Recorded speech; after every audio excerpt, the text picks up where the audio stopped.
There we go. Hey everyone, and welcome to Chef AJ Live. I'm your host, Chef AJ, and this is where I introduce you to amazing people like you who are doing great things in the world that I think you should know about.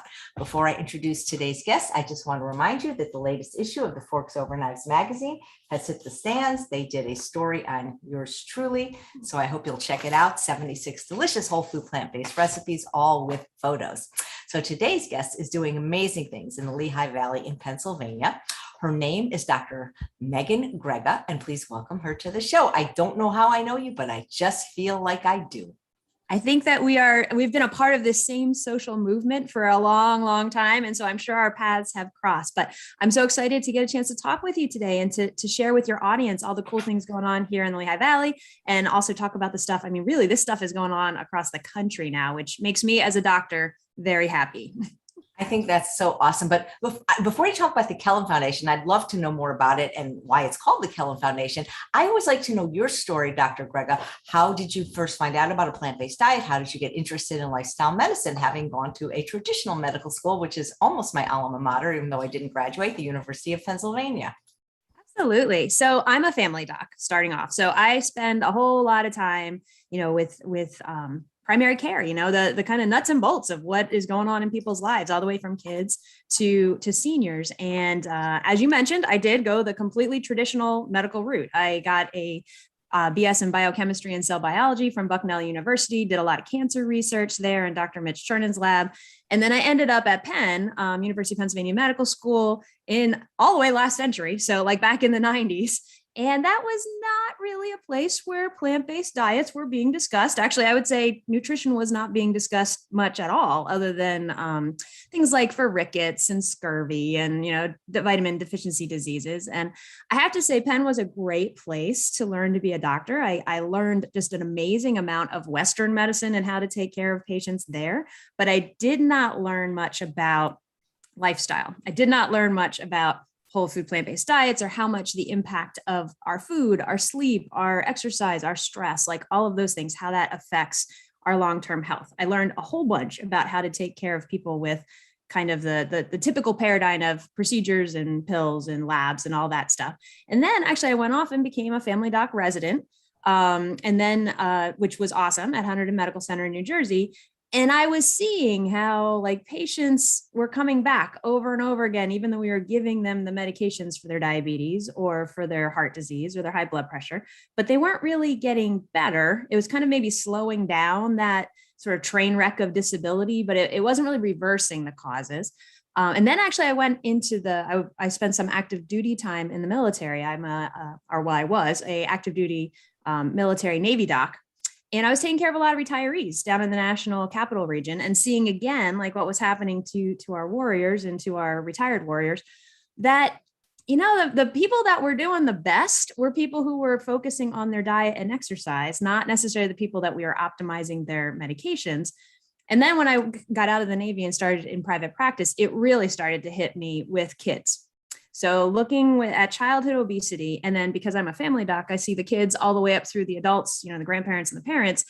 You could really see how these young children were already on the trajectory to having the diabetes and hypertension, high cholesterol, and heart disease that their parents had and that their grandparents had, and that we weren't really able to make an impact in the clinic in our little 15, 20-minute visits to change the things that were really the drivers of this problem of childhood obesity and decreased fitness in our youth and in our adults.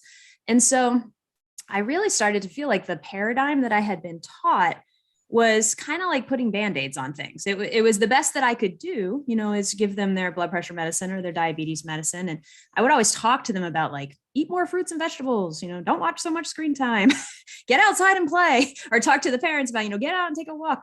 But it wasn't really making much of an impact in their outcomes. And that's when I started to say there has to be a better way, and kind of dove into the literature. And that's where I found Dean Ornish and Caldwell Esselstyn and John McDougall and Neil Barnard and T. Colin Campbell and the Blue Zones information. And that was really stuff I learned after medical school, after residency, once I was out in practice. At the same time, though, I had children of my own, and I was seeing the impacts of our kind of obesogenic environment on them. My family has a lot of, health issues. I was getting older. And so I thought, I need to try this. And I really saw from, especially Dean Ornish, Caldwell Esselstyn, and T. Colin Campbell, wow, look at how things can be reversed with diet. And I thought I wanted to give it a try. So we started it in my family, besides the fact of also starting to talk about it more with my patients. But I found that type of, I think of it as medical care, but it's really more like, prevention and self-care and everything. It's difficult to do within your clinical practice, to take the time. Like, look at what you do with your cooking and really spending time with people, teaching them how to enjoy phenomenally delicious whole food plant-based meals and everything. That was challenging to do within the busy day of a primary care clinic. And that's why Kellan Foundation was started, was for me to try to bring this knowledge that I'd learned through literature review and hearing other people's stories and seeing actual successes with patients who changed their diet, started exercising more, sleeping more, all that good stuff. I wanted to bring that out into the community because, seeing a doctor, you might see them, like 4 times a year, maybe less. But you go to your school or your YMCA or your place of worship or your community center, you're there all the time. You're out in the neighborhood. So I wanted to bring this type of information, education, and support out into the community. So there you go. That's how I found the whole food plant-based diet. And I have to say, it's amazing. I personally lost weight. My husband lost weight. My patients have lost anywhere from 60 to 100 pounds. We see the results. So when you actually see that happening, then you can confidently talk to people about, not everybody's able to get all the way to a whole food plant-based diet. And I get that, it's not like a, all or none sort of thing, but I always explain to people, the closer you can get, the more fruits and vegetables and whole grains and beans and nuts and seeds and spices you can get, the better health benefits that you're going to get. And if you want to reverse disease, you got to go pretty much all the way, as much as possible. Absolutely. And that's the thing, like these medications, they don't cure the diseases. They maybe slow the progression for some people, but they don't cure you. Exactly. And I don't want people to think that we shouldn't take the medications when you need them, because if your blood pressure is 200 over 110, I don't want you waiting. I want you on a blood pressure medicine, but then I also want you on a lifestyle regimen to hopefully decrease your blood pressure, make you feel better in the long run, lose weight, sleep better, all that good stuff. And then over time, we can take you off the blood pressure medicine. And I know that's one of the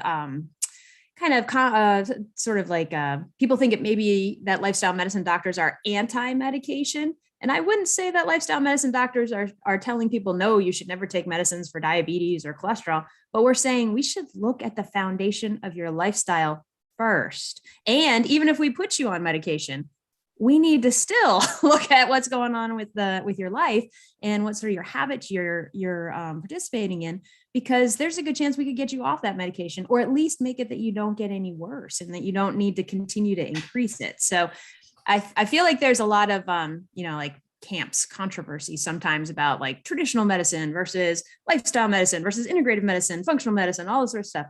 I think we agree on more than we disagree on, but there's not enough focus on the actual, how do you help patients live this life? I mean, the foundation of most evidence-based guidelines for things like diabetes and heart disease and hypertension and high cholesterol all start with lifestyle. But do we actually spend a lot of time helping people, do those changes? Or do we say, hey, you should eat better, you should exercise more, here's your statin, or here's your blood pressure medicine? So it's getting the people actually to do it and implement it that seems to be where the rubber meets the road. Absolutely. I often say to the students that I teach, because I'm a faculty member for medical school as well as family medicine and internal medicine residency programs, is that there is no shortage of information. We stand on the shoulders of giants. They have done the research. It is in the literature. There is no shortage of information. Now it's the shortage of, or the lack, I should say, of implementation. And that's the challenge, I think, of this generation of doctors, is how do you take what we know, what we've learned about lifestyle and how that can affect chronic disease, and then actually set up programs and support for your patients for them to be able to make those changes. Yeah, that I think that's the $1 million question. That's why these immersion programs can be so successful. But if they don't Yes. continue it once they get home, that seems to be the hard part for people. They do great. They'll go into like a true north setting Mhm. but then they come home and it's like they come back to the same environment and the same people. And it's kind of like going to rehab for drugs or alcohol. You do great while you're Yeah. locked up, but then the world is the problem. Other people are the problem. And that's the whole social norms thing that I talk about a lot. And that's part of what we as a society, this is the work we need to do, is to help so that when the people come back from that immersion program, that they've got a support group ready in their community. Hopefully it's some of their family and friends, but if not, other people who have been on the journey, so that they have that support, whether it's like plant-based potlucks or, walk with the docs, or things where people get together to exercise and talk about, share recipes. But there's a saying that says you can't maintain a fire with only one log, and like you need at least two to keep a fire going. I think the same thing for patients for all of us, as we're trying to do our best life, our healthiest life, do the best habits for us. We need to have that support in our community. And that's part of what we're trying to do with Kellan Foundation. I know there's a lot of other organizations across the country that are trying to provide that support, so that patients who are ready to make these changes have people that they can kind of like tie into and connect and help get support along that journey. Great. Linda, who's watching live, wants to know, were you able to influence any of your colleagues in the medical profession, or even your medical school, about implementing more of these lifestyle medicine ideas into the curriculum and their practice? Absolutely, as it turns out, but it took a while. So this has been going, I've been on this journey, I guess, since early 2000s, somewhere in there. And initially, I would say back in like, the 2004, 2005 timeframe, there wasn't a whole lot of, openness about this type of a medical approach, I guess is a good way to put it. I mean, everybody said, oh yeah, everybody should eat well and they should exercise, but patients aren't really going to do that. So we need to give them the medication.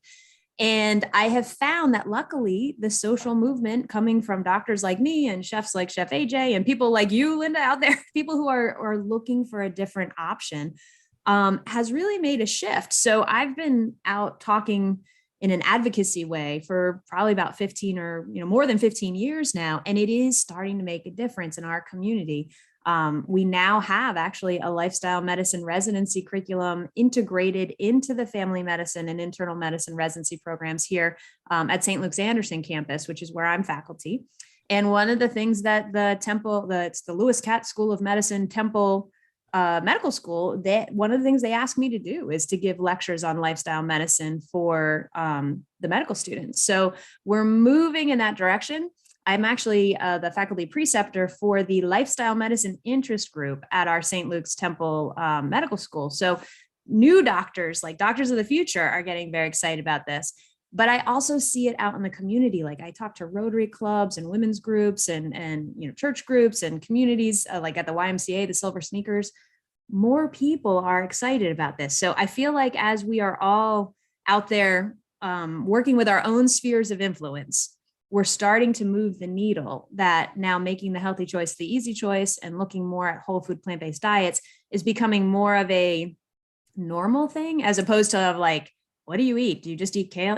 People not understanding that what this is even all about. So yes, luckily I see some progress. Do we still have a lot to go? Yes, but we have made a lot of progress over the last 10 to 15 years. How do you not get frustrated, because you know what you know, and when people don't do it, it's like you can't make them, right? Right. Yeah, it's very important to not try to force people. There's this thing in medicine in behavior change, it's called motivational interviewing. I read the book, so but I was like, I still can't do it. It's like, just do it. That doesn't work. Yes, that's what we'd like to do. But unfortunately, it doesn't usually work very well. So motivational interviewing, even though we would like to say, come on, just do this, you'll feel so much better or whatever.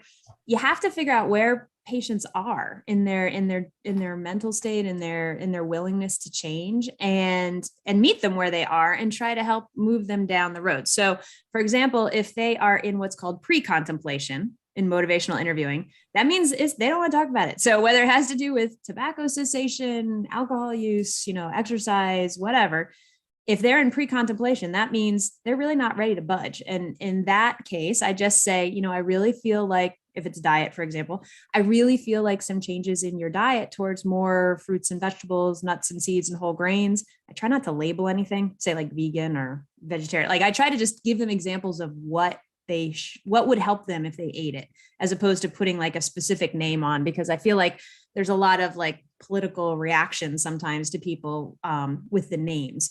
But like, who could be upset about, quinoa or apples? Like, you can't be, it's not, there's nothing like specifically offensive about those. So we talk about what people, what would be helpful to eat. And I say, but I understand that you're in a, a challenging time right now. And if you're not ready, I'm ready to talk to you about it whenever you're ready, because I understand you have a lot going on. And then I look at, maybe is there another one of the pillars of lifestyle medicine that we could look at instead, like exercise or something, and so that they can get a win, so people can make a change, even if it's a small change, like maybe, walking for 10 minutes a day or something. And once people get a win for something, they often will be ready to look at another goal.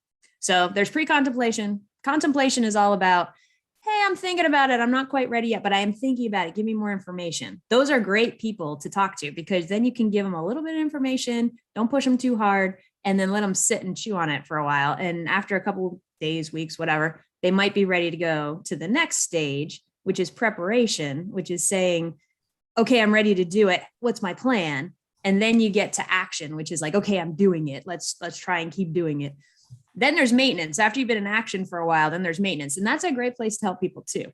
And then there's also relapse, because relapse happens to almost all of us. Like if we make a change, we should be ready and accepting of the fact that there will be times that we relapse into a behavior that we maybe aren't that happy that we did, but that's okay, because we get back up and get back into my father says it this way. He goes, if I fall off the wagon, I just wait till the next wagon shows up. Then you just get back on it. That's hilarious. Yeah. I agree. And I think that from what you were saying about how do you encourage people, like you can't force them, and trying to make them feel like they don't know what they're talking about or thinking is not usually very helpful, like kind of finger wagging and like, you should do this. It's better to find out what's important to them. And for some of the lifestyle medicine docs and coaches that I know say, instead of saying, what's the matter with you, ask what matters to you, and then use that as your lever, your springboard to say, oh, I understand you really want to be able to dance at your daughter's wedding, or, like you really want to be able to take your grandson fishing. Let's talk about how your choices, your lifestyle choices can help get you there. I love that. Instead of what's the matter with you, what matters to you. That's brilliant. Did you think of that yourself? No, I'm trying to remember which of the awesome lifestyle medicine pioneers came up with that one. But it's one that I picked up early in my journey, and I was like, I like that. I'm going to use that. The thing I find, I don't work with patients, but I have worked with clients, and I find that the addictive pull of these foods is so hard for them to overcome. Even if something really does matter to them, I find that addiction piece so hard for people to overcome. Yes. And that's really true. And we talk about taste bud rehab, because we've gotten so used to, if you're eating the standard American diet, most of us are pretty used to a lot of sugar, a lot of salt, a lot of fat, a lot of deep fried processed, that kind of thing. And our taste buds get used to that. So that then if you give somebody a really ripe peach, they're like, nah, it's not that sweet, even though it is. Or if you give them something that doesn't have a lot of salt in it, they're like, this tastes like nothing, because there's no, they're so used to the salt. But if you go through a period of time where you significantly decrease your sugar and your salt and your fat, your taste buds will recover. Some people say 6 weeks, some people say as fast as 2 weeks. There's some studies out there that go back and forth. 30-day detoxes are very common, but being able to change your diet, even just for a while, and having less or no sugar, salt, less fat, not processed foods, your taste buds recover. And so then when you go to go back to eating more regular food, but not the food that you were eating before, but stuff that has, a little bit more flavor to it, your body is it actually tastes really good. So the addiction thing that you were talking about, Chef AJ, that it's like you have to break that pleasure trap. Dr. Doug Lisle talks about, you have to break that cycle, and also think about and spend some time, like, what is it that food is giving to you? Because yes, there's mouth pleasure, there's the fact that you like the way it tastes, but is it your response to stress? Is it because it reminds you of something, of like a happy time in your life? Is it a way of coping, because it gives you a little dopamine hit. So not just doing taste bud rehab, that's part of it, but also really thinking about what is it about these foods that I crave besides the taste. What is it that is giving to me, and see if you can swap it in with something else, or swap out that food to something else that would give you that same, feedback or same feeling. Yep, absolutely. Janet, who's watching live, says Kellan Foundation is awesome. I live near them and pick up their power bowls, salads, etc. every week for my friends and family. We are looking forward to their Lehigh Valley veg stock this year. Oh, that's wonderful. Thank you, Janet. That's awesome. So yes, I do want to talk about veg stock, and I'll put up, when we do our slides, I'll put up the Facebook page for it. But Lehigh Valley veg stock. So we were talking about all this, like, how do you get support in community, right? Or how do you get support for a lifestyle change if you yourself are on this journey, but maybe there's not as many people in your family or your friends that are doing it. So part of what Kellan Foundation hosts every year, except for last year because of COVID, is Lehigh Valley Veg Stock. And it is a celebration of community and family activities and healthy lifestyles and music. And it's held along the Bushkill Creek here in the Lehigh Valley. So it's going to be October 9th this year for any of you guys who are in the area, from 11 to 5. And I'll show you some information about it, but we're gonna have lifestyle medicine speakers. We're gonna have amazing whole food, plant-based food options, stuff for kids to do, all sorts of vegan, vegetarian sort of like products of when I say products, I mean like crafts and clothes and stuff like that. So it's a great place to come and meet other people that are kind of on the same journey and just have a good time. So in 2019, we had over 4,000 attendees. So it's a great place to hang out, have a good time, have some good food, and get to meet some others that are similar minded. That's great. For people that don't know or haven't read the show notes, what is the Kellan Foundation? Oh, absolutely. So Kellan Foundation is a 501c3 nonprofit here in the Lehigh Valley of Pennsylvania that's really focused on making the healthy choice the easy choice. So it's all about getting lifestyle medicine, information and activities and programming out into the community where people live, work, and play. So the places that we spend all of our time. And we actually have 4 main pillars. We have Kellen school programs, which we can talk about a little bit. Kellen kitchens, which has to do with cooking and lifestyle medicine meals. Kellen food access, which is the Eat Real Food mobile market and the Lehigh Valley corner store program. And then Kellen lifestyle medicine, which is out in the community doing intensive therapeutic lifestyle change programs. Kind of what you were talking about as far as the immersion, except not all at once. It's more of like a couple of weeks sort of a thing. But the name Kellen came because back in 2007, when my co-founder Eric Ruth and I started Kellan Foundation, Kellen kind of grew out of my frustration of not being able to give the type of education and support to my patients in my practice. And Eric, at that point, was a managing director of a martial arts dojo that my children and I were at, as well as being a marketing guy and a business finance guy. And I was telling him my frustration of like, I really feel like I could help people make these changes in their lives, but I can't do it in my clinic. I don't have enough time. We weren't doing shared medical appointments at that point. There was no billing structure for it. And he said, well, why don't we just make the sort of thing that you wish you could refer your patients to ourselves? And I was like, okay, let's give that a try. And we were trying to figure out what to call it, because what we really started with was childhood obesity programs. That's what Kellen started out with, was how can we help kids who are already kind of struggling with lifestyle choices, food choices, exercise, all that, get them on a healthier path. And so we were trying to come up with a name that wouldn't sound pejorative, something that wouldn't sound negative for people. And I'm actually, my background is Welsh. My heritage, I should say, is Welsh and Gaelic. And Eric found this word, which is Kellen, Kellyn, which is in the old Gaelic language, means warrior princess. And we don't mean warrior princess like Xena warrior princess or like fighters, but it's actually kind of like the Gaelic version of the yin yang, like the balance. And what Kellen really is referring to is the story of the warrior princess, which is that every person, male or female, doesn't matter your gender, your goal in life is to become the warrior princess, because you need both sides to your personality. You need the warrior side, which is your strength and your honor and your courage and your ambition and all that stuff. But you also need the princess side, which is your love, your empathy, your, arts and service and those sorts of things. If you're too much one or the other, you're not going to be very effective. If you're too much warrior, you're probably going to be kind of cranky and stomping on people all the time. And if you're too much princess, you may not be able to get what you want accomplished in the world. But if you can do both, then you can be your most productive and impactful and hopefully happy self.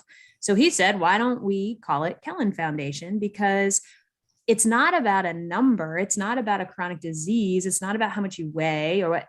It's the balance of how you live your life. Like that's what we're trying to promote, is that whole person, whole life sort of approach, and what sort of habits will lead to your healthiest, happiest, longest, hopefully, life. So that's how Kellen became. Nice. That's great. Okay. I know you prepared some slides. Would you like to share them?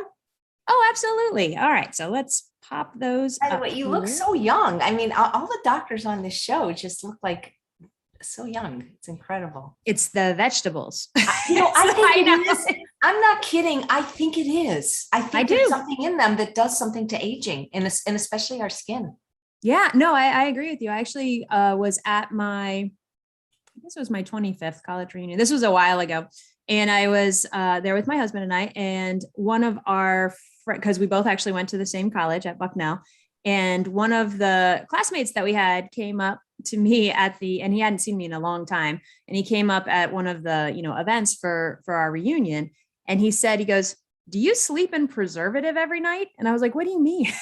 And he was like, well, you don't look any different than when you were here at college. And I was like, thank you. But no, I don't sleep in preservative, but I do eat a whole lot of fruits and vegetables. And he was like, that might be it. So thank you for that. Okay. So let's talk a little bit about Kellan's strategy. So you know why Kellen came into being. And over time, we created this healthy neighborhood immersion strategy. And that's really because what we're trying to do is change the social norms, change the choice architecture, the default options in communities so that it is as easy as possible for people to make the healthier choices that are going to lead to a much longer and healthier life. And I always think, I love this quote by Albert Einstein, because I think this is part of our problem. And his approach to a challenge is, he said, we cannot solve our problems with the same thinking we used when we created them. And I feel like that really applies to our healthcare system and our approach to medical care at this point is, we're throwing on more procedures, more drugs. There's now like how many different cholesterol medications, how many different diabetes medications.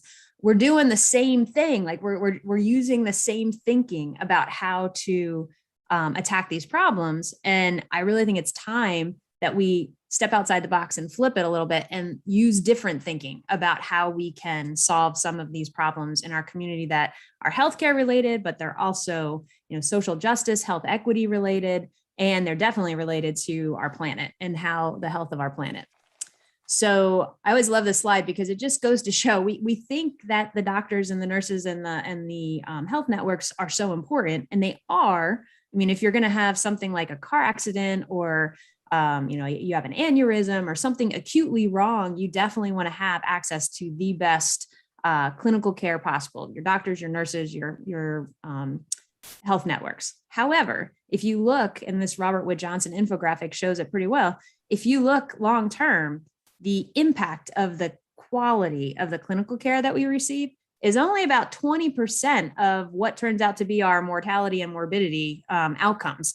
So, I mean, still important, but truly what makes the biggest difference is our own health behaviors. And so how we eat, sleep, move, what sort of substances we use, our own social and economic factors, and then the impact of our physical environment. Where do we live? How easy is it to access healthy food, exercise opportunities, stress, stuff like that. So if we are going to be effective as healers, and if we're going to be effective as a society at supporting good health, we have to focus on more than just the clinical care piece. We have to focus on the health behaviors, the social and economic factors, and physical environment as well.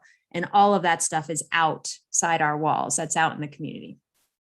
So our healthy neighborhood immersion strategy is really to immerse neighborhoods, which we define as an elementary school catchment area. We use elementary schools as the hub because that's a great way to bring in families and also other people in the neighborhood. It's a trusted area institution, and we can also impact the principals, the staff, the teachers. Lots of great things can go on in an elementary school. And then you can sort of branch out into the community around that elementary school. And what you're doing then is really impacting kind of the social norms or the cultural rhythms of that neighborhood. And we do that with healthy lifestyle education, interactive engagement. So that's really important, not just talking to people, but doing things with people. COVID has made that more challenging, but we're still out on the streets and doing stuff with the kids and with the families.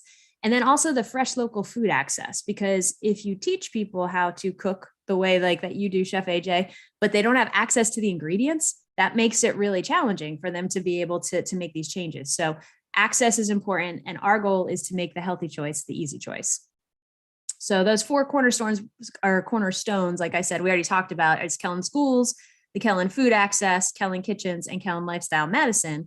But I thought you guys might like to see some of like the actual what we do when we're out there. So this is my co-founder, Eric, and I out in some of the elementary schools doing our actual interactive food detective education with the students.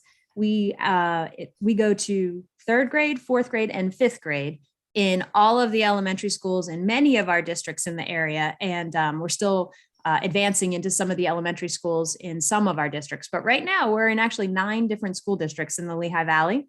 And we see about 10,000 students a year, every year. And the education kind of builds on itself. So in 3rd grade, they learn about eating real food. In 4th grade, they learn about nutrition label reading. And in 5th grade, they learn about eating out survival skills, like how you can make your healthiest choices when you're out at a restaurant or at a friend's party or something like that. And then we wrap all of that with the Garden as a Classroom program, which I think is one of the most impactful things that we do and that anybody can do, which is grow food with kids. They get so excited about their plants. It's almost like they're, like pets in a way. They grow some of these tomato and pepper seedlings on their windowsills, and then they transplant them out to the garden with us, along with a whole bunch of other things like kale and spinach and mesclun mix and beans, lots of beans, squash, all that good stuff. And then they help to take care of it, and they get a chance to actually eat some of their own real food. So this is definitely, I think, a great way to get kids to try vegetables and things that they maybe aren't so sure about, is to have them grow it and then also have them cook it, which we'll look at in a little bit. And here we actually go from seed to harvest. So here's some of the awesome stuff our kids have harvested. Look at that mesclun mix, right? Like, doesn't that look delicious? So, and the kids will eat it. We take it in and they have a salad with a little bit of dressing, maybe a little bit of sunflower seeds or something like that, and they love it. So Garden as a Classroom is a great way to get kids involved with eating some of their own real food. And then the Community Canvas program is another awesome thing that takes place in the schools. It's a collaboration between Kellan Foundation, Art Spark, which is another nonprofit here in the Lehigh Valley, and the Lehigh Valley Riley Children's Hospital, where some of the schools where Kellen is teaching in the in-classroom, the Art Spark crew comes and does these awesome, like really high energy sort of assemblies where kids get up, they dance, they touch base on some of the other healthy lifestyle concepts about food and sleep and bullying and things like that. And then the kids are given an opportunity to create artwork about what they envision as a healthy lifestyle. So you can see over here on the right what one of the students thought about, eating the rainbow and all the cool fruits and vegetables that they're putting in here. And really, the point is to make this part of the fabric of the school. So healthy food, regular physical activity, stress relief, bullying prevention, all that stuff, to make that just part of the social norms and the habits of a school. So having multiple different touch points and lots of different modalities is a great way to get families and kids and everybody involved. Now, the Eat Real Food mobile market is another huge piece of what we do, which is taking healthy produce and prepared lifestyle medicine meals out into the communities here in the Lehigh Valley that unfortunately have some food insecurity, so difficulty accessing healthy food. So we have 2 of these vehicles. They're 24-foot trailers. We go out to about 20 sites every week, same sites every week, and we're there in the neighborhoods for 2 to 3 hours at each site, so that everyone in the neighborhood can count on us as their healthy grocery store on wheels. So we bring in local as much as possible, but we also get fruits and vegetables from other areas of the country, because we can't grow bananas here in the Lehigh Valley. So we want to make sure that we usually have about 70 different products on the market. We want to make sure that we've got the whole grains, like the brown rice and the quinoa and the lentils, and we actually have freshly prepared whole grain breads, but we have lots of apples and pineapples and potatoes and all the sort of things that you would need to make a dinner or to make a healthy meal. What we do also is make sure that we're in areas that people are anyway, to make it as convenient as possible. So we're in places like elementary schools when the kids let out of school in the afternoon. So parents that are walking, or kids that have their grandparents come pick them up, they can just do their grocery shopping then. We are also at places like senior living centers, because for them, a lot of times access to fresh produce is a difficult thing. And we're in areas of downtown, so that we're like right on the Greenway in Bethlehem, or we're downtown Easton here at Paxnos Elementary School right here, so that we're in neighborhoods that people can easily walk to. One of the other really cool things about the Real Food Mobile Market is it provides the infrastructure for healthy fruit and vegetable or healthy food prescriptions. So we actually have 5 different partners here in the Lehigh Valley, St. Luke's and Lehigh Valley Health Network, and also some of the other foundations and the United Way, and a lot of different organizations coming together to help people who have either chronic diseases, like specific things like diabetes or other chronic diseases, mental health issues, or social determinants of health. That's another issue, that patients can receive a fresh fruit and vegetable voucher. So they can actually have weekly access to a certain amount of healthy, fresh food from the mobile market as part of their healthcare. So that's something I'm really excited about as far as progress towards bringing food as medicine into traditional healthcare, is that this type of a intervention, since it's already out on the streets anyway, like we already have the mobile market in these areas that the patients are, that means that other partners can kind of, do the bring the financial resources in and the clinical decision making of which patients would benefit, and then use this as a service for their patients. So the mobile market has been really successful over this is our 6th season. Last year in 2020, because with COVID, we really needed to even up our game even farther so that people could access this type of food during times when public transportation wasn't really feeling as safe and those sorts of things. Last year, we sold over 80,000 pounds of fresh produce and healthy lifestyle medicine meals in these areas of food insecurity.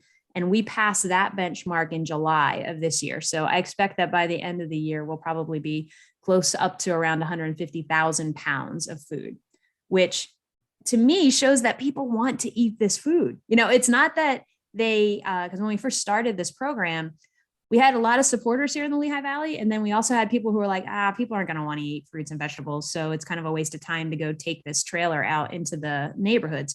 But once we got out there, we saw that the demand is definitely there.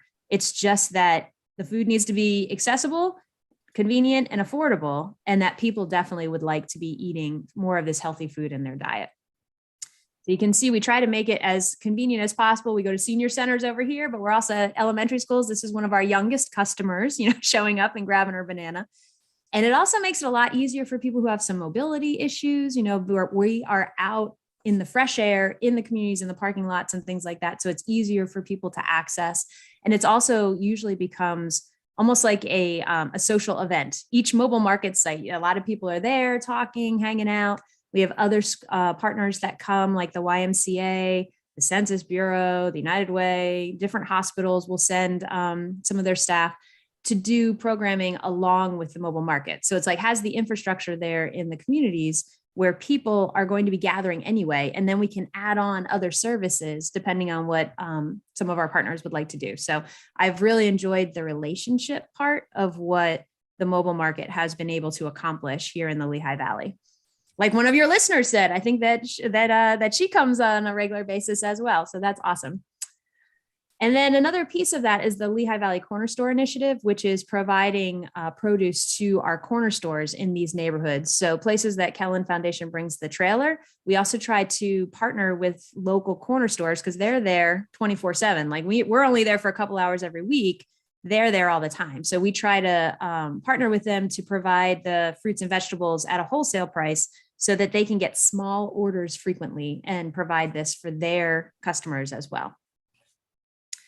And then I feel like the lifestyle medicine meals was another big jump up for us because it's the convenience part. And you've probably heard this a bunch when you're talking to people about changing their diet and they say, okay, you know, I like the food and I'm on board with the health benefits, but gosh, it just takes so long to like prepare all of my meals myself. And there's a lot of things that we can talk about with that, with batch cooking and planning ahead and planned overs.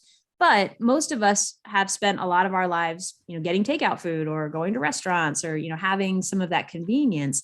And so the lifestyle medicine meals are things that are prepared by our own chef, Amanda here. She's our executive chef who puts together these whole food plant-based meals that are like grab and go, accessible. They're out on the mobile market. So instead of having to go through a drive-through or something, you can plan to pick up some of your, you know, lunches and dinners and stuff out on the mobile market. And we've seen that has been a big growth as well. So for all of you entrepreneurs out there who are not sure as far as whether whole food plant-based cooking has a audience, I mean, it's probably different throughout the country, but I definitely see more people that are interested in eating this type of food. And then Kellen Kitchens is how we go out and teach other people how to do the whole food plant-based cooking. So one of these pictures is at a community center where they have kids there over the summertime. We love going out to Eastern Area Community Center and teaching with the kids. We've been doing it for probably about 8 years. So we had to not do it this past summer because of the COVID-19. But as soon as we can get back into cooking with kids, I think that's one of the most successful ways to get kids to try this type of food is if they cook it. And so we were actually able to do some at Paxnos Elementary this year, which you can see there. Kids are making some of their own hummus and some of their own salads, and they all, ate it and enjoyed it. And then the parents, when they come pick up the kids, are like, I never thought they'd eat this. I didn't realize they would eat this. So getting a chance to actually eat food with your community makes a big difference. We did have to go to virtual this year a lot. So this is actually a picture of one of our Kellen Kitchens classes with the Lifestyle Medicine Interest Group at St. Luke's Temple Medical School. So going back to like teaching the doctors of the future and are we able to influence, medical care in general or other colleagues, here's some pictures of some really excited doctors of the future who were doing a plant-based cooking class with Chef Amanda and I. Also some dietitians were in here as well. And so I think that there is a lot of openness and interest in medical colleagues throughout their lifespan, from medical school all the way up through practicing physicians and dietitians and health coaches and all that good stuff. And then this just gives you some ideas of Kellen Lifestyle Medicine, which is intensive therapeutic lifestyle change programs. We do that out in the community with different groups where we utilize things like the CHIP program, and we do a lot of the Kellen Kitchens cooking and help support people to make changes in their lifestyle choices that'll really benefit their health over the long run. But what I think is most important about these is the group setting. It's having people together. Usually it'll be at an employer or a group where these people are together anyway. And so now they're going through a lifestyle change program together, and then they can support each other in those changes as they move forward. So we've seen a lot of success with that as well. And then we talked about Lehigh Valley Veg Stock a little bit. So this is Lehigh Valley Veg Stock on October 9th this year. And it's going to be along the same Tatamy bike path that we have here by the Bushkill Creek. We're expecting, I know we have over 50 vendors already. We will probably get a couple more before we get to October 9th. And we have 6 awesome speakers that'll be coming. So you can check out more information there on the LV Veg Stock Facebook page as well. And so I think that pretty much sums it up. It's sort of, if you had to think one thing about what Kellan Foundation does, I think it is really more foster relationships, foster community. And what we're trying to do is support behavior change and get more healthy lifestyle choices as the social norm. But the only way I think that's effective is to make relationships the key of the programming, and then it ripples out. Everybody helps each other. So I think that's all I wanted to share with you for right now. Nice. Hey, maybe Chef Amanda will come on the show and cook something sometime. Oh, that would be great. I bet you she would love that. That would be awesome. She really has upped our game. She's a chef from the Culinary Institute of America. And my co-founder and I, Eric is the gentleman right over here. He and I were cooking before we were fortunate enough to be able to have an executive chef. And, it was good. But what she does with spices is like what you do, it just really makes a whole difference in the way the food tastes. So I get a lot of my meals from our lifestyle medicine meals now because it's convenient, it's delicious, it's healthy. We're all good. So I'm sure she would love to do that. That is so cool. So do other communities do what you're doing? I do not know of any that are doing the whole like healthy neighborhood immersion sort of strategy like we do, but there are definitely programs out there that are working on food access and programs that are separately like working on education in the schools. So it's like, I think that there are a lot of pieces of this throughout the country. The difficult part is support, financial support, philanthropic support, because if I see a patient in my office and it's for high blood pressure and I write them a script, there is a way in our system to pay for that, like to bill for it. The patient gets, covered for the medication. But if I'm out in the community and I'm talking to people about cooking and I'm giving people recipes, there's no way for payment for that for me. There's no way for payment for the patient. Like we don't pay for their vegetables or whatever. So it's part of this. I feel like there's a lot of interest throughout the country in doing these types of programs. And we get calls a lot from different lifestyle medicine doctors and dietitians and chefs saying, how can I do this in our community? And we sort of walk them through how we did it with Kellen. But I feel like it's very place-based. It really has to do with the community you live in and who are the people that you can kind of grab onto as champions to help with this in your community. We've been very fortunate to grow a large community or a large like partnership group of people that are supporting these healthy lifestyle efforts. United Way being a big one. The Two Rivers Health and Wellness Foundation and the Baker Foundation have also really jumped on for all of these. But it takes time. I think that's the key is like, you can't just like do it all at once. You have to start with one thing. And I would recommend elementary schools or some sort of school programming, school gardening, school cooking, something like that as a start. Do that well.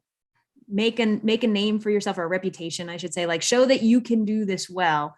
And then you start to expand out. Like for us, we started with the childhood obesity programs because for me as a doc, that was something, I could get referrals from and people knew what I was doing already and that worked.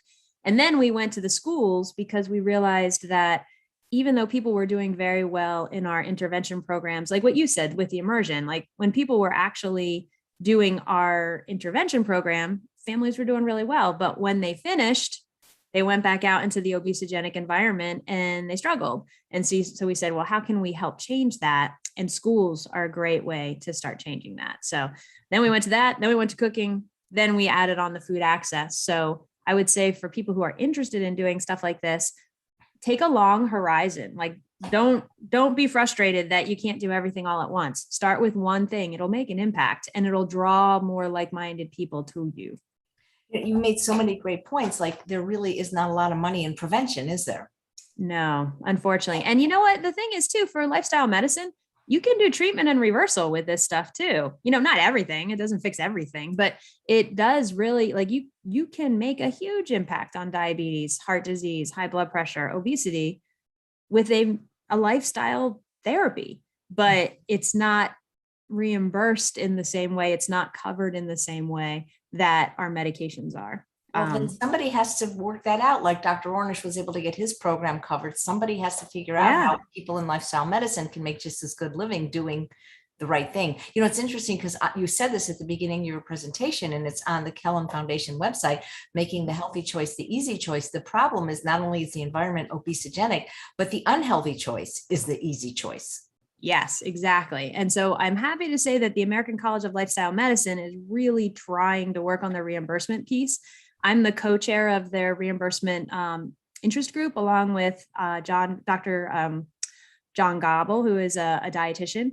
And we're really looking with a whole bunch of other people that are a part of this kind of like initiative to really look at how can we change the levers of reimbursement, because until that gets changed, right, there'll be people like me, and Dr. David Donahue is another awesome one who's in Delaware, and Dr. Padmaja Patel. And there's other doctors who are doing this sort of thing, but it's not the norm. And until we can change the reimbursement, I think we're going to have a hard time making it the norm. And what breaks my heart more than anything are my residents and my medical students, because they want to practice this way. This is like the type of medicine that they want to do. But how can we create jobs for them that are jobs that are reliable? You make a, kind of a typical sort of doctor salary so they can pay back their loans, all that stuff. I think that your point is very valid, is that as a society, that goes back to the Albert Einstein quote, we need to flip the way we think about healthcare, wellness, and prevention, and what interventions are worthy of being reimbursed. And it's amazing what Dr. Ornish did with getting his program covered. But I believe it took him, 14 years to work it through the system to get it covered. So, I mean, that's what we got to do. We got to keep working on it, but it's not, it didn't make a blanket thing to be able to cover all lifestyle medicine interventions. It covers his program, but his program is awesome. Unfortunately, many people don't have access to it. So we got to figure out a way for you to get paid for me not to see you. There you go. That's what I would like to do. Yes, exactly. I would like to be able to get paid to, or, like the money to me is not so much the issue, but it is if we're going to try to get this to be more mainstream for lots of doctors to do. But I would just like to spend my time cooking with patients, exercising with patients, and working through their barriers. Like, what is it for them that is causing the problem? Because we see so much of an impact when they're able to make the changes, they feel so much better. And that's what, as a primary care doc, I went into medicine to try to keep people healthy and quickly get them healthy if they got sick. And unfortunately, like 80% of our healthcare spending goes to chronic diseases that we're not really getting people better. We're trying to keep them from getting worse and keep them from progressing, but they're not like, oh, hey, you don't have diabetes anymore, or you don't have hypertension anymore. And that's what I would like to see us focus on more. They're paying for you to mop the floor, but not turn the faucet off, in other words. Exactly. And I think we need to focus on the kids, because look at what we are teaching the kids as far as for them, like the childhood obesity rate has increased significantly since I was a kid, like probably tripled since the time I was a kid. At least. Yeah. And depending on which ethnic group or socioeconomic group you are a part of, it's even worse, unfortunately. And so if there was a study that came out probably back in the early 2000s that really shocked me into trying to do something about this with childhood obesity, which was looking at the carotid intima-medial thickness, which is your carotid arteries, and was looking at, as an ultrasound, the thickening of the arteries. We all know that hardening of the arteries is bad, right? Like we don't want hardening of our arteries. They were looking at kids. And they found that kids that were overweight, well, mostly obese, and had some high cholesterol already as a teenager, that they had the same hardening of the arteries, that carotid intima-media thickness, as more like a middle-aged man. So here we've got teenagers that are already having arteries that are showing the signs of cardiovascular disease in their teens. If that continues, they're going to be having significantly earlier heart attacks and strokes than like my generation did. So I definitely feel like we need to focus on the people who already have heart disease and diabetes and obesity. But it's critical that we take a look at that we start to put the resources towards teaching our kids that taste bud rehab. How do you cook your own healthy food? How do you get up and get exercising? And I don't even like to think of it as exercise. It's just like physical activity. Move your body. Don't spend as much time on the screens, and change that kind of addiction that you talked about to processed food, sugar, sweetened beverages, sugar, salt, and fat, all that stuff. Yep. Well, speaking of sugar, fat, and salt, there's a question from Maureen. If your meals do your meals include sugar, oil, and salt? Are they low in them? Are they low fat? So what are they like? So our whole food, our lifestyle medicine meals do not have processed oils. They're very low in salt, if at all. Like we try not to use salt. There might be a little bit in some of them, and it's all on the ingredient list, which you can see on our website, which like the ordering website is healthyfood.kellen.org. So if you're in our area, unfortunately, we don't send them anywhere because we have found it's very difficult to send fresh food meals and have it still be, delicious and awesome when it gets to someplace else. So we do not send them across the country, but we do provide them at multiple locations here in the Lehigh Valley. And we have an online ordering system, so you can order ahead of time and just pick it up at whatever location is most convenient to you. So we don't use things like processed sugar. There's some maple syrup in some of our meals. But as far as low fat, some are, some aren't, because we use nuts and avocados and things like that. So we only use plant-based sources of fat, but it will say on the label, like what is there. The other thing is that Chef Amanda is pretty flexible about substitutions. So we have some people who are like, can you put quinoa in instead of the farro, or can you do this for instead of the cashew or the chipotle ranch, which is not like ranch, but is I believe, nut-based sort of a dressing. Can you put in the balsamic vinegar or whatever? So we have options to swap it around, but there are no animal products. It is whole food, plant-based, but there may be still some salt in some of the things and some of the maple syrup and stuff like that. Right. That's terrific. Mm-hmm. So Jesse had the same question I had, is where did the name Kellen come from? Oh, so like we talked about earlier, is that Kellen is a Gaelic word that means warrior princess. And my background is Welsh. And when we decided to start the Kellan Foundation, we were trying to come up with a name that didn't mean like disease or problem or, like negative. We wanted something positive. And the concept of the warrior princess in Gaelic kind of mythology is almost like the Gaelic version of yin yang. It's balance. It's about how do you live your life to be in balance. So you have your warrior side, which is your strength and your honor and ambition and all that courage and all that stuff.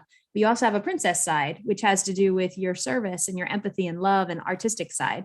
So trying to become a balanced warrior princess is the best way to live a healthy and kind of holistic, happy life. So we chose the word Kellen to signify that what we are trying to teach and what we're trying to live ourselves, not just teach, is not about a specific number on the scale or a blood sugar level or a cholesterol level or disease state. It's about your life and what's the balance and the holistic lifestyle choices that you're making for your life. And can you move in that direction of becoming more of what we would think of as a warrior princess? Terrific. Thanks. Patricia says, what an incredible program. And Lauren asks, have you considered bringing it to other states or even other communities in your own state? Well, we would love to. It is very, very staff intensive, like we said, as far as relationships. So what I think would be awesome is if there's other people in the country who would like to start this type of a program, that we could teach how we do it. But you need boots on the ground. Like it's not something that you can do virtually or send through the mail or just with an app or any of those sorts of things. It's like getting out there and doing things with people. But I would love to see the concept spread, and we'd be happy to have it expand. We would be able to expand it to more places in our community pending funding, depending on, so that we could have more staff and more space with vehicles and things like that. But I feel like other places could do it for their own communities, and we could give some structure as to like what our path was. But again, it's really about people on the ground in those communities, making the connections at the places where people already live, work, and play, so that these sorts of things can flourish. Oh, good. And thanks for explaining the name again, because a couple of people joined late and they were cool. And it's fun to hear it again anyway, because it's like a nice little story. So Richard says, I live in Connecticut. What is the best way to find a plant-based lifestyle doctor in my area? As an ACLM member, I bet you know.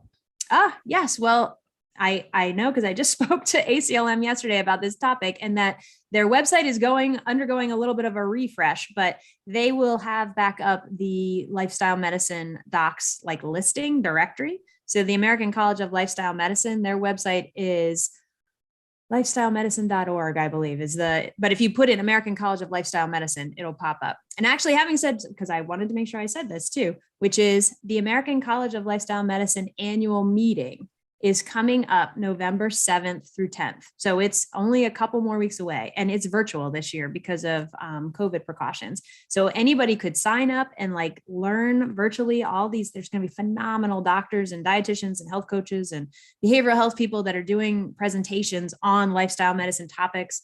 workshops. There's a culinary medicine workshop being done by Dr. Michelle Hauser. So there's a lot of great stuff that people could log on, register for and see from the comfort of their home. But as far as other lifestyle medicine doc things too, you can look up, so the American College of Lifestyle Medicine, and I believe the Plantrition Project, Dr. Scott Stoll has like a plantbaseddocs.com website as well that some people sign up for to do.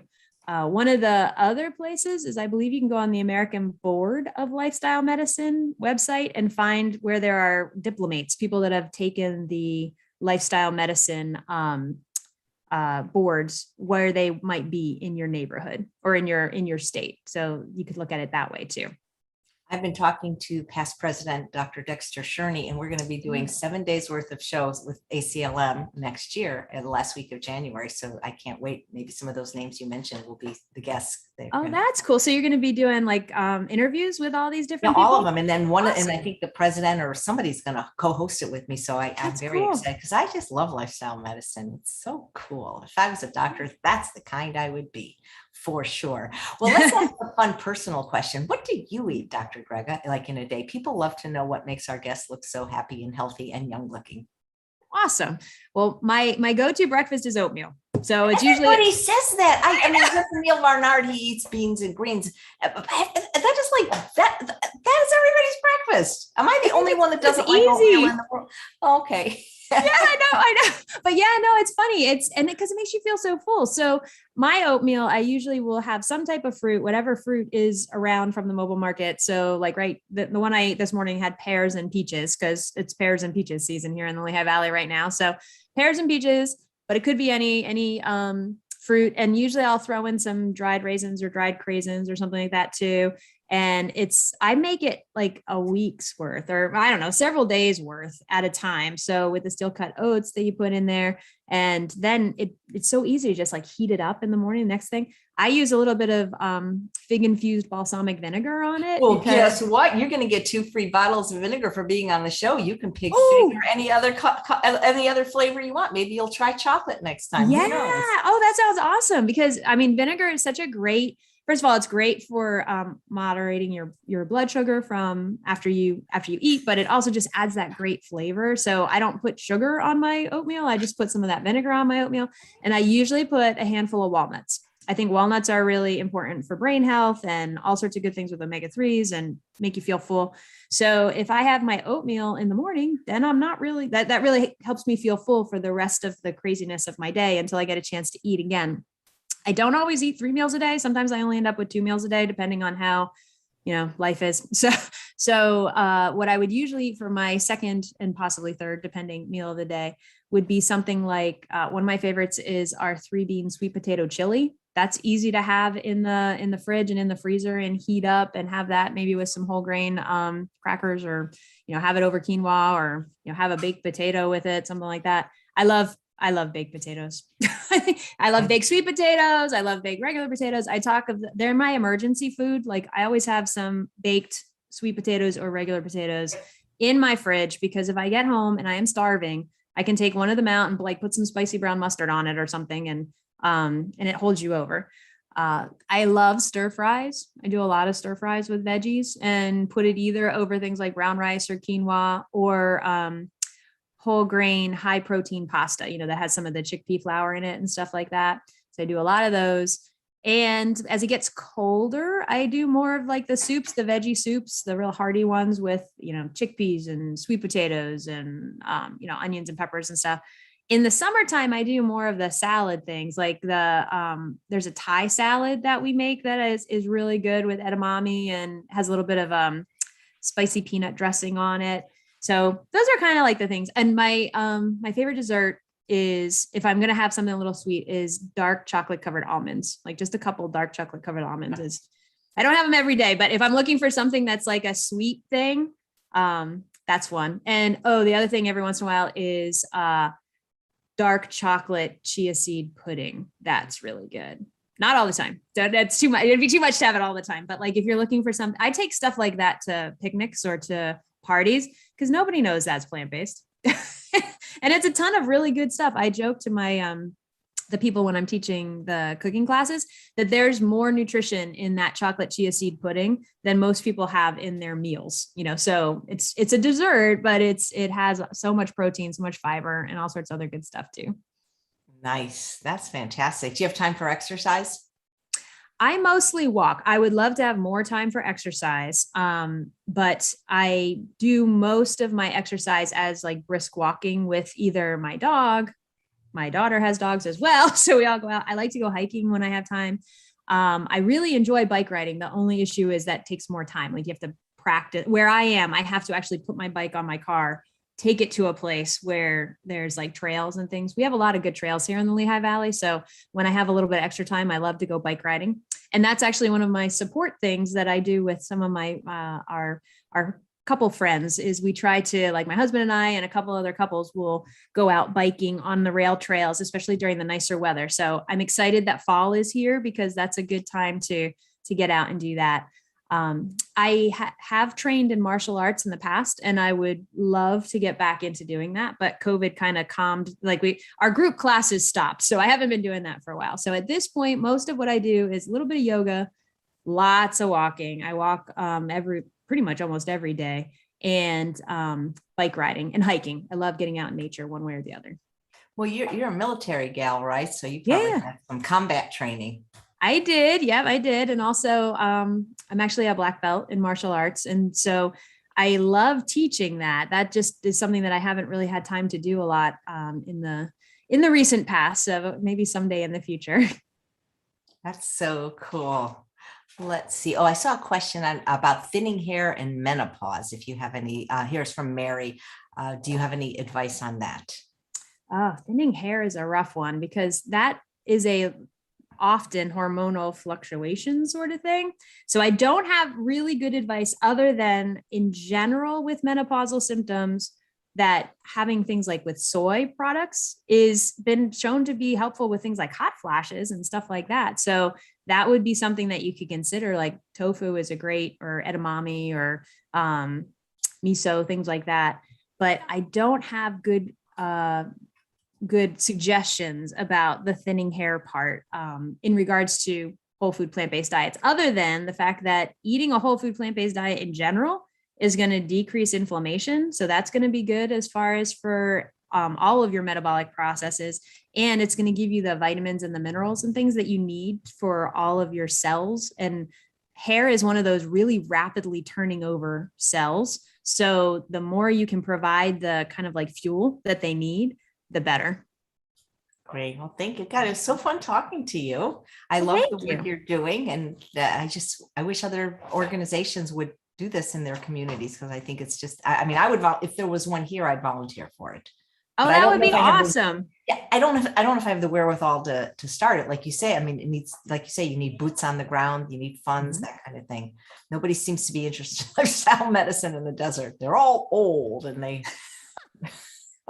like you say, get them while they're young, Dr. Grega, for sure. Yeah, but you know what? We're all changing the conversation about this, right? The social movement is happening across the country. So I really appreciate you giving me the chance to talk today and us talking together, and hopefully we'll keep the conversation going over time. And I think the more that people are exposed to this sort of information, and the more that they can go to do things like the immersion programs or the cooking classes and things like that, the more it will change to having this be kind of like the standard. Okay, you don't have to answer the next question, but people have been asking, and I'm gonna guess only because you told me you were the same age as somebody. Not that you look this, you look 20 years younger, but people are asking your age. My age is that I will be turning 50 in about 2 months. 2 months, yeah. So I will be turning 50 this year. Right. Well, you look fantastic. Well, thank you. And be able to tell you kind of remind me of Anne Hathaway a little bit. Oh, I've had other people say that too. I appreciate that. I mean, that's wonderful. Yeah, no, it's not just me. You look like you could be her sister. Fantastic. Well, thank you so much. This has been fantastic. And if you'd like, maybe you'll be part of ACLN week when we have it. Who knows who they're calling. Yeah, that would be great. I'm actually the conference chair for 2021. So if anybody ends up being on the on the virtual meeting, you'll see a lot of me there. So I'll Well, be I happy need to. somebody, I don't know who's the president now, but I need, when I say co-host, usually what happens is somebody comes on the first 5 minutes and introduce, but you're very good on camera and, you're a good speaker. So maybe I can. Yeah, maybe it'll be me. Now, our current president is Dr. Kate Collins, and she's awesome. And some people may have seen her chats with Kate that she does. But maybe I'll be able to come and hang out with you guys again sometime in January. That'd be great. I hope so. And please introduce me to Dr. Hauser. That culinary medicine thing sounds amazing. And of course, Chef Amanda. I'm booking for March. I'd love to have any of your people in your organization come on and talk. Awesome. I will definitely do that. Well, Great. Thank you so much for spending this time with me. And thanks all of you for watching another episode of Chef AJ Live. Please come back tomorrow when my guest is Robin Cheek. She's not Cheek. Sorry. Her name is Robin Jeep. And I was thinking Robert Cheek. And if they got, too bad you can't edit. Robin Jeep. And she's going to be talking about whole food plant-based for a sensitive gut. And she's going to be making a tomato and potato niçoise. That's a problem. See, I have Robert Cheek's book right here, and it got me all confused. And so Robin G, hopefully she won't see this. Thanks again, Dr. Grega, and thank you for the work you do with the Kellen Foundation. Thank you, Chef AJ. I look forward to next time. Here.